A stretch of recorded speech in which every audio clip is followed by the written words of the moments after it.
But in any case, how many of you remember the disaster of the 1970s? How many of you remember 20% mortgage interest rates? Raise your hand. How many of you remember gasoline lines? I still remember them. How many of you remember 14.5% inflation rate and Jimmy Carter's last year in office? You know, the dollar fell so much in value under Jimmy Carter's presidency that at the end the joke was if you found a dollar lying on the ground, you'd pick it up to see if there was anything of value underneath it because it had just plunged so much.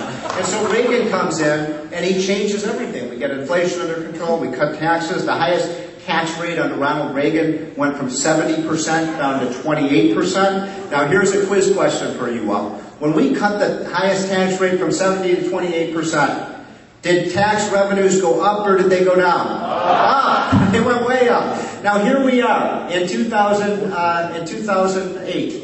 And Barack Obama says he wants to raise taxes on the rich to make the tax system fairer. Now, ladies and gentlemen, I'm going to give you an inside story here. On Monday morning, we have a lead editorial where we have the very latest numbers from the Treasury Department, from the IRS, about who pays how much in taxes, and I think some of these numbers will blow you away. I mean, most of you actually probably know this, but Barack Obama probably doesn't. And here are the numbers.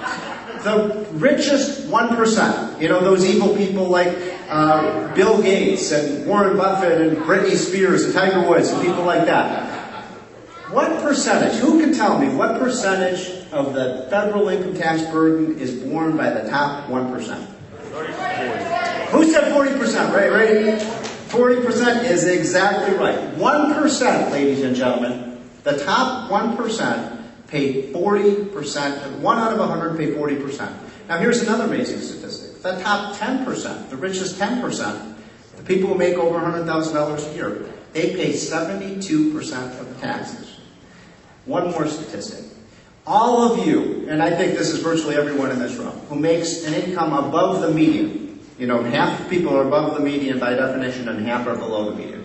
All Americans with an income above the median in the United States today pay 97.1% of the taxes.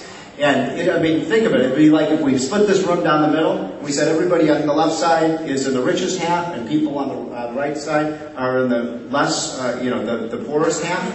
97% of the taxes are paid by the people over here. 3% of the taxes are paid by the people over here.